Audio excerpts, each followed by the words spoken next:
این روزا کسی پیدا نمیشه که شک داشته باشه در اینکه خمینی و اندیشه متعفنش در زن ستیزی از هر عنصر ارتجاعی دیگه‌ای به مراتب عقب مونده‌تر و ارتجاعی‌تر بوده و هستند. اما وقاحت و در این حال بلاهت این عناصر رژیمی که هنوز تلاش میکنن این هیولا رو مدافع آزادی‌ها و حقوق زنان هم نشون بدن، دیگه نوبرونه است. چند روز پیش برنامه توی تیوی ریش رژیم پخش شد، سراپا چرت و چولا، طبعا با این هدف که نشون بده خمینی جنایتکار چه دستاوردهایی برای زنان میهن داشته. هر قسمتشو که نگاه بکنین از قسمت دیگه مضحک‌تره. یکی دو جمله‌اش رو تا مرز تحمل اعصاب معمول انسانی اجازه بدین که با هم ببینیم. حضرت امام من فکر میکنم که حقی که به گردن خانم ها داره به مراتب بیشتر از حقی که به گردن آقایون داره. در تمام مسائل خصوصی زندگی میخواستیم ببینیم که حضرت امام به عنوان رهبر انقلاب چه فکری دارن، چه راهبردی دارن، چه اندیشه‌ای برای ما دارن. بله، والا من بعید میدونم که بشه کلمات و جملاتی پیدا کرد که حق مطلب رو در مورد این موضوع ادا بکنن. حقی که به گردن خانم ها داره به مراتب بیشتر از حقی که به گردن آقایون داره.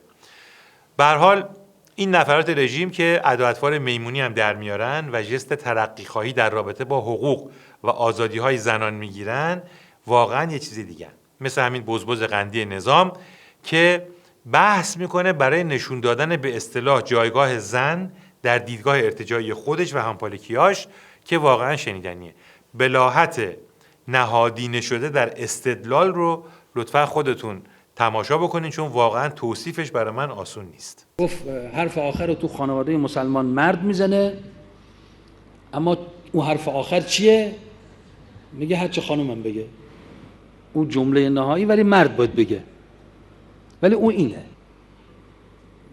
مرد باید اینجوری ریاست کنه، بگه حرف آخر رو من میزنم، حرف مردم یکیه، ولی اون حرف اینه که هرچی شما بگی.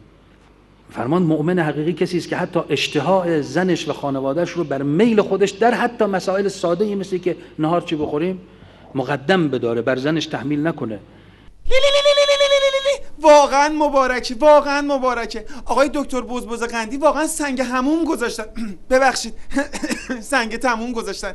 یعنی ما زنای نظام میتونستیم بگیم نهار چی بخوریم بعد خودمون خبر نداشتیم؟ واقعا اگه زنای دنیا بفهمن نظام برای زنا چنین حقی قائله، پاشنه در بیت ولایت رو در میارن. به خدا الان که شما حق انتخاب نهار رو به ما دادید، حالا ما زنا باید تو مجلس شورای اسلامی برای حقوق بالاتری مبارزه کنیم. حق انتخاب شام و صبحونه و نجم آرپیجی اگه به این حق برسیم یه چادر کرپ دوشن شیک آستین خفاشی برات میخرم. نظام جمهوری اسلامی که توش زن شامان آره ما رو چوب بزنه یعنی تلنگش در رفته. نجم یه مانتو مقنعه هم با سام خر.